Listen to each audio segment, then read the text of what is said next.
Although there is no internet access or even cell phone service in this tiny cabin where I sit typing, perched on a cliff high above the Pacific Ocean, still I write this blog, in hopes that it might find some new civilization long after mankind is gone.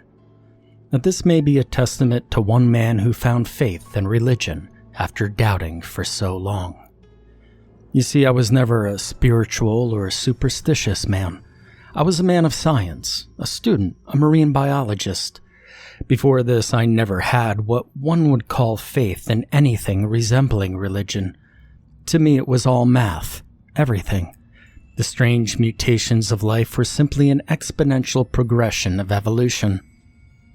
But now, as I see the sacramental fires burning bright on the beach below me and feel the awakening of the ancients echo in my sleep and dreams, now that I realize that man's time is over and it is a new beginning for beings much greater and more powerful than our own, I offer up a poem, a sacrament, a narrative to the events that unfolded before the Great Awakening. Let me start at the beginning. I was a doctoral student at the University of California, Santa Cruz, working on my PhD in marine biology. Mollusks were my specialty, specifically red abalone. Abalone are an edible type of sea snail, a marine mollusk, a single-shell gastropod found in coastal waters around the globe. Like all snails, they have a head, with a mouth and a pair of eyes, and a foot which they use to cling to rock formations while using their file-like tongue to scrape algal matter into their mouths. They also have a large pair of tentacles.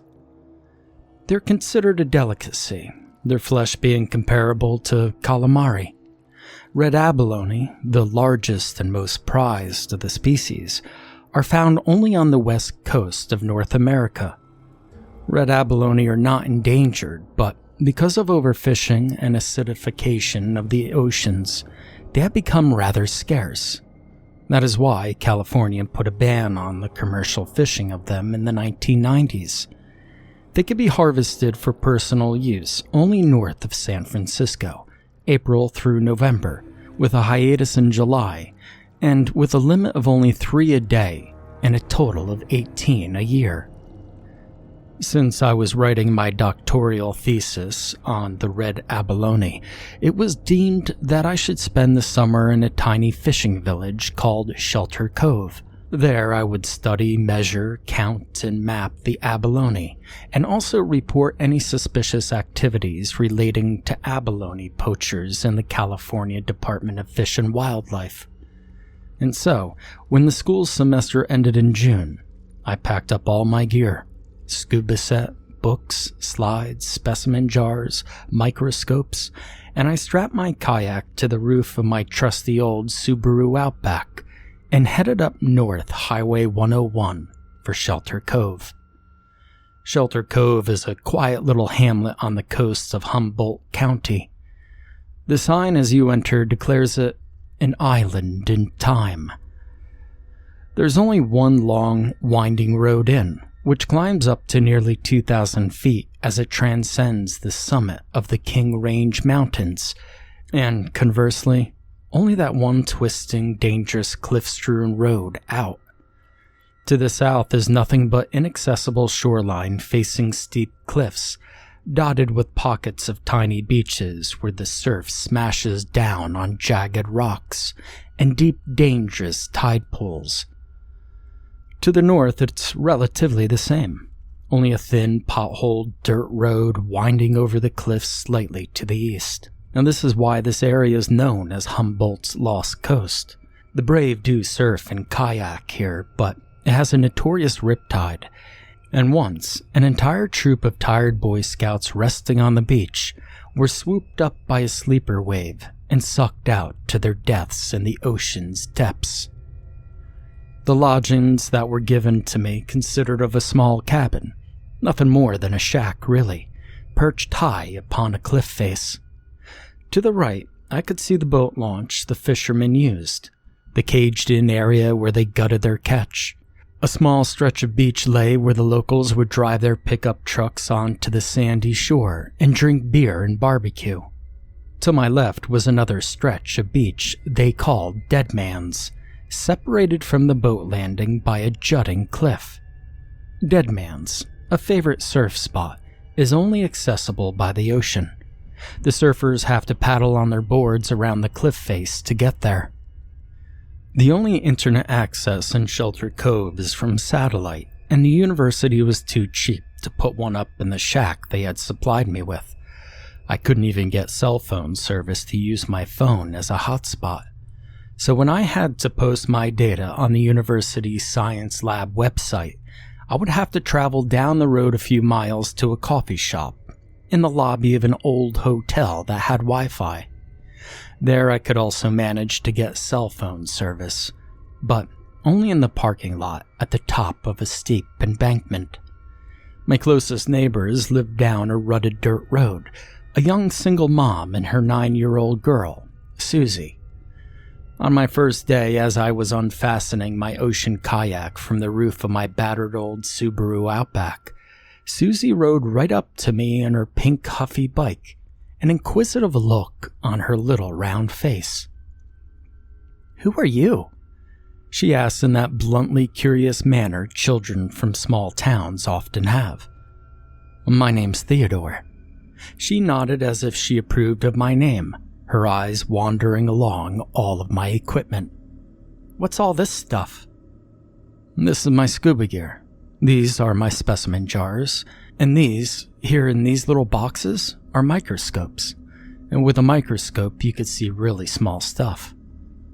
"I know what a microscope is. The 6th graders use them at my school. Why do you have all this stuff?" "Well, I'm a scientist and I'm here to study an abalone." "Abalone? Oh, gross. My Uncle Bob tries to make me eat that stuff every 4th of July. I don't like seafood." "You live in a fishing village and you don't like seafood?" "No, I don't like anything slimy, stinky, slippery, wet, or gross." She nodded her little head in that authoritative manner she had used when I told her my name, and then rode off, leaving me standing there laughing. After that day, whenever Susie rode past on her bike and saw me, she would stop and talk, though she claimed to hate slimy stuff. "Oh," she'd squeal, "get it away," when I held up a baby squid for her inspection, but she soon fell prey to the wonders of nature, marveling over a sea urchin, or laughing uproariously at an awkward antic of a huge Dungeness crab I had brought back from the ocean for her amusement. Her big brown eyes would gleam, and her pigtails would bob up and down as she stroked a starfish. I showed her the tiny holes in the mantle of the abalone's thick dome shell, the respiratory apertures, and explained to her how the sea snail vented water through them with its gills. She stared into the microscope at macroalgae, and I explained how the abalone fed on them with the small median teeth of the radula. As her enthusiasm began to grow, I sensed the future marine biologist in the making, and grew to truly love her visits. I quickly settled into a routine of waking up early and taking my kayak out to dive. Even though it was summer and the water was cold, averaging about 50 degrees, and I had to wear a full wetsuit with a hood and gloves. I would pull my hood over my head, pull down my half mask, put my regulator's mouthpiece to my lips, and slip into the murky water to explore the underwater rock formations with my flashlight, looking for the domed brick-red shells that are the underwater homes of the abalone who had suctioned themselves to the craggy surfaces.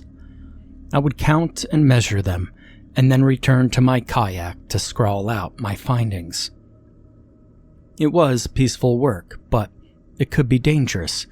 Every year, dozens of abalone divers wash up dead on the shores, smashed against the rocks by a swell, or sucked into dark ocean caves. In 2004, an abalone diver who ironically worked for the Recreational Fishing Alliance was on a federal fisher management panel. and was attacked by a great white shark while diving not too far south from here, off the coast of Mendocino. When his friends first saw the huge cloud of blood in the water, they thought it was some kind of sick joke. But they were gravely mistaken.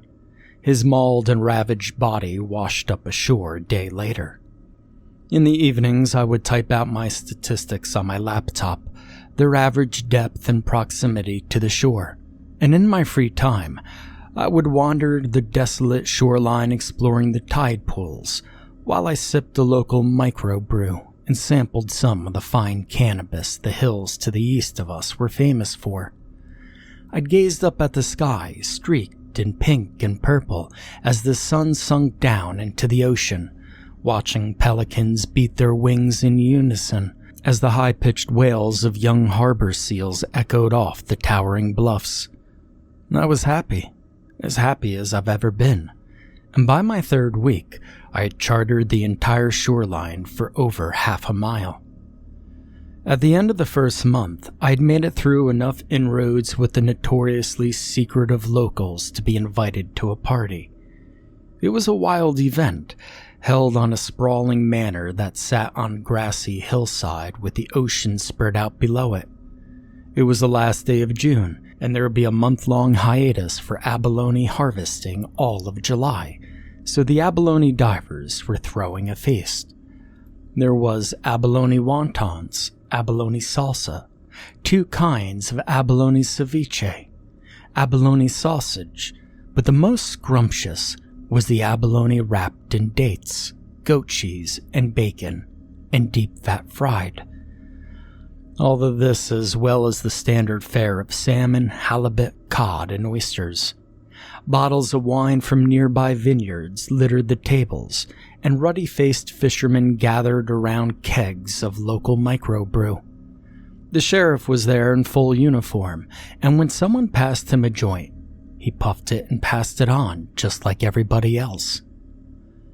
A week into July, I noticed a massive amount of abalone missing off the point of Dead Man's. Abalone concentrate where current flow causes drift seaweed to accumulate. The point of Dead Man's was one of those places. Because abalone expand a large amount of energy when moving, they tend to stay in one location.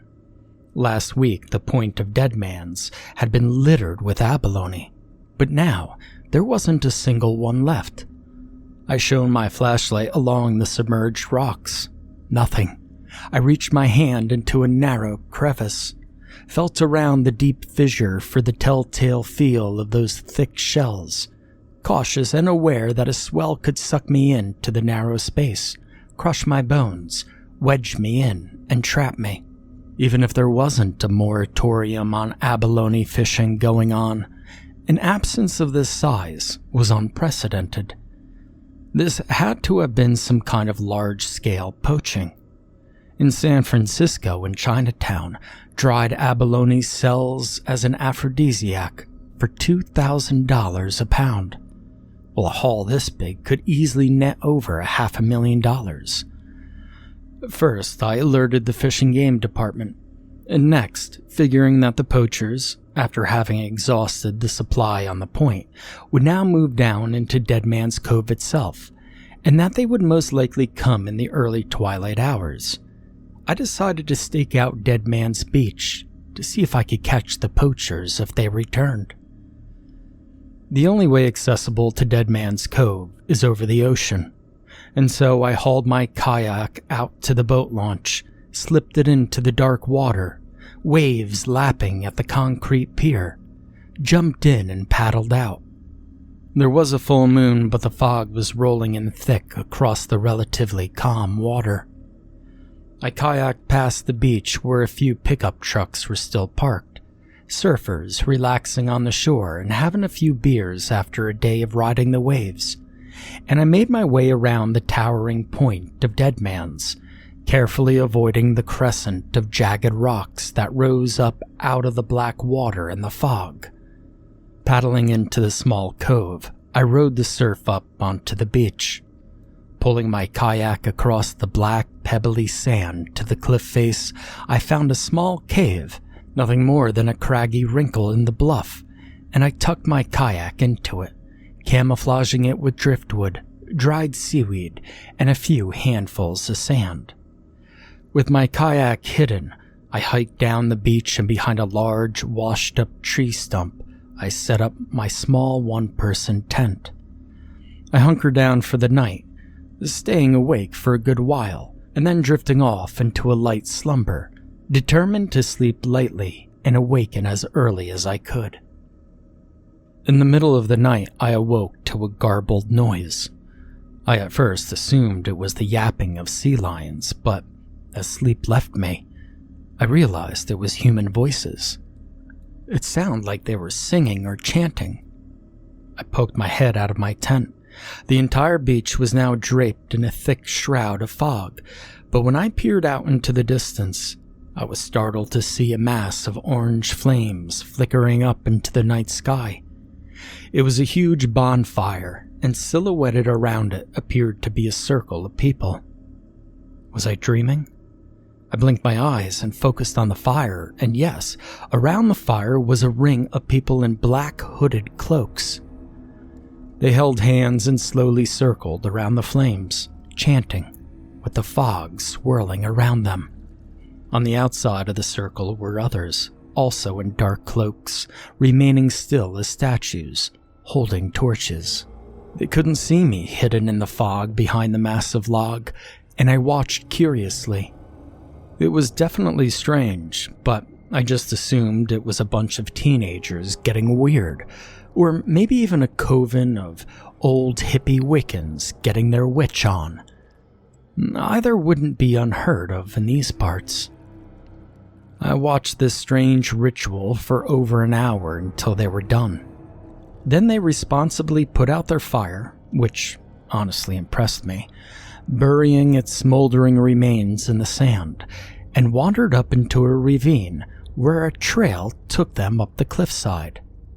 So, there was a way into Dead Man's Cove besides the ocean. I would have to scope out that trail when I got a chance. Maybe the Abalone thief used it to get to the beach. Since the strange cultists, or whatever they were, had not waded out into the ocean or given any sign of abalone poaching, I paid them no real mind. Live and let live, right? Just a bunch of kooks getting weird. I'd often heard that Humboldt County was a weird place, and that southern Humboldt was even weirder. I waited all day on the beach for any sign of poachers, eating trail mix and dried fruit, but I saw nothing. When the sun set and the sky began to grow dark, I packed up my tent and went to retrieve my kayak. I'd been on the beach for over 24 hours and had seen no sign of the abalone thief. I pushed my kayak out into the surf, jumped in, and paddled back around the point. That night, even though I was exhausted from my little expedition, I was restless and unable to sleep, tossing and turning in my bed. I went outside onto the cliff edge to smoke a joint and to drink a beer to calm my nerves. A slight breeze stirred the leaves of the manzanita and dune tansy that lined the cliff edge, the salty smell of the sea heavy in the air. It was then that I noticed from up here that I could just make out a fire burning on Dead Man's below me, tiny silhouettes circling acolytes around it. I could even make out the torchbearers that encircled the group. They were back, the local weirdos, probably just a bunch of goth and metal kids who listened to too much Marilyn Manson. The beer in the pot was doing their trick, and I yawned, feeling exhaustion take over. And that night, I had the first of the dreams. I dreamed I was in the ocean, deep underwater beneath the waves, examining the abalone. I ran my finger over their hard outer shell, imagining their fibriated head lobes, their columellar muscle. It was breeding time, and I could see their respiratory apertures venting eggs and sperm into the ocean's water column. I had no scuba gear. I didn't need it. It felt as though I had some sort of gills, for I could feel the salty water swooshing in and out of me as it churned, cold and green. Full of fascination, I studied the formations of the rock and shell as a hand, almost human, crept over the craggy shelf. It was covered in pale green scales, and the tips of the fingers ended in black claws. It reached out and took hold of a blood-red shell and slowly peeled it off the rock, the slime trail the sea snail uses to locomote, leaving a viscous, oozing stain. I gazed in wonder as a humanoid head then rose up over the rocky ledge, a face with the features of fish. Gills, small holes where the nose should be, massive black empty eyes. I stared on as the creature put the abalone into its mouth, and with fanged teeth, pulled the sea snail out slowly of its shell and began chomping on it, swallowing it in quick, eager gulps. When it was done, it extended a long, thin black tongue, forked like the tongue of a snake, and it licked the empty shell clean. Then I saw, out of the murky distance of the ocean floor, more. There were more of them, hundreds of them, maybe even thousands of them, an army of these scaled sea creatures feeding on the abalone. I realized that they were gaining sustenance to strengthen themselves. They were preparing for something. This army of creatures was readying themselves for the coming of a greater being than that has ever roamed this earth. They awaited a great awakening, and in this massive epiphany, I realized the importance of their mission, and that I was needed. I must join them, lend my psychic support, and then I realized what the cult on the beach was doing, what their goal really was. Then I looked down at my hands and realized that my hands, too, were webbed and covered in scales. I was one of them. I awoke bathed in sweat, shivering, unable to dislodge the strange dream from my mind. The dream was bizarre, silly. Obviously, it had no bearing on reality. Sea creatures poaching the abalone. But, let me tell you, something within me felt different. I felt very unscientific, and for the first time in my life, I felt an inexplicable spirituality, a desire to worship a higher being, a higher power. I also felt very, very scared, though I couldn't say why. The next day, I searched for the path that led to Deadman's. I realized that from my cabin, I could walk along the cliff edge, between the clumps of coyote bush and dune tansy, down a hill into a gully that eventually formed into a steep, rocky ravine. Following this ravine down into a small valley, I found the trail. It was really nothing more than a deer or an elk path, really. On an impulse, I decided to stake it out that night, to watch to see if the strange group appeared again. Just to check them out, for curiosity's sake, and to see what they were up to. If I could identify any of them, maybe I could question them about the abalone thief. See if they had any good intel on boats or strangers coming or going from the beach. And that night, sure enough, as I crept down to the ravine, I could see the fire burning on the beach below. I positioned myself off the trail and above the cove, just close enough to see the beach fairly well with my binoculars. I crouched down and put the binoculars to my eyes. I could see that they were holding hands around the fire again, slowly rotating, most likely chanting the strange mumbo-jumbo I had heard last night. I tried to make out their faces to see if I could catch anyone that I recognized, but their hoods obscured them all, and all I could see were dark shadows where their faces should be. I scanned the gathering with my binoculars and noticed something going on off to the side, some sort of commotion against the cliff wall. Two hooded figures were holding a struggling figure by its arms. I focused my binoculars, and what I saw made my mouth go dry and my gut clench. It was Susie. They were holding little Susie, and she was naked and struggling. This couldn't be. Then, as I watched helplessly above, they pulled her forward to the fire. It took 4 of those cloaked maniacs to hold the squirreling girl down, as another, this one's robes a crimson red, raised what must have been a knife above her, for it glinted in the moonlight, long and pointed. I froze. What should I do? What could I do? There had to be at least a dozen of them down there. And then it all happened so quickly. The knife fell and I thought I could hear that little voice that I knew so well cry out in pain, and then go silent. The crimson-robed one hacked into her chest and pulled out a dark object I could only assume was her heart and brought it to his mouth. He then passed it on. Little Susie's pale, naked body now limp and crumbled on the sand. I had to do something. I had to call the cops.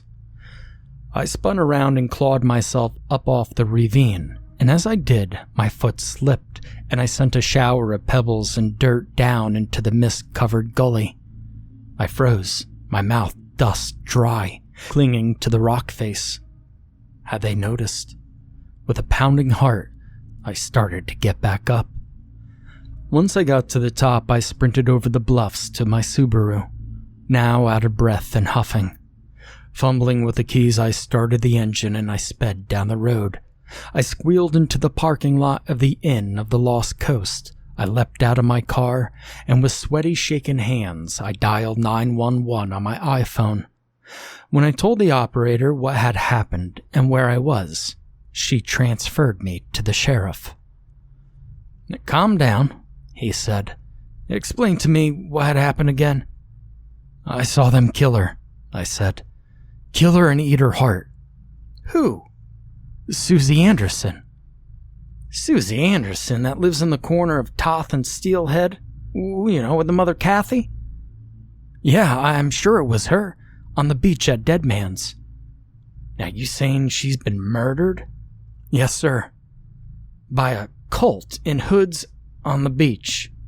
"Yes, fuck, they ate her goddamn heart. Are you not listening to me?" "Okay, Ted, okay, now just calm down now. Listen, what I want for you to do is to go on home. I'll check up on this and stop by after I get it all sorted out." "But they killed her." "Now, Ted, but..." This time firmer. "Now, Ted, but..." "Now, no more buts, Ted. You go on home. I'll see you there. You got it?" I couldn't believe how nonchalant the sheriff was being, but what could I do? I would just have to do what he said, go back to my cabin, and wait for him. "Well, okay," I said, and I heard the line go silent. I stared down at the black device in my hand, knowing if I left this one small spot of land, it would be rendered useless. I would be cut off from the rest of the world, alone. But what could I do? He was the sheriff. Even if he was an overweight pothead, he still was the sheriff, and I had no choice but to listen to him. So I drove back to my cabin and waited. I looked out over the cliff face, but I couldn't see the fire burning anymore. I drank a beer, tried to go over my data, but I was too shaken up. My hand shook so bad I couldn't even manage to type numbers into the keyboard of my laptop. And then suddenly there was a knock at the door that startled the living shit out of me, shook me to the bone. Wishing I had just hightailed it out of there earlier, driven away down that long, winding road was the only way in or out, never to come back. I crept up to the door and cautiously pulled the curtain of the window back. Peeking out the window, I saw the sheriff standing at my doorstep with Susie's mother, Kathi, and a little girl. I tentatively pulled the door open. "This the girl you saw murdered?" The sheriff immediately barked at me. I gazed at the little girl before me, a girl the same age and height as Susie, with similar hair, but definitely not Susie. "No, this isn't her. I said Susie Anderson." The little girl looked up at Susie's mother. "What's he talking about, Mama?" "This is Susie Anderson," the sheriff grumbled. "And this is her mother. Known both of them my whole goddamned life. Now what in the hell is going on around here?" No, it's not. That is not Susie. I saw them kill her," I shouted. Somebody had to believe me. I looked up at Susie's mother, who looked at me like I was crazy, and she clutched the little girl to her. "Mama, Ted is scaring me."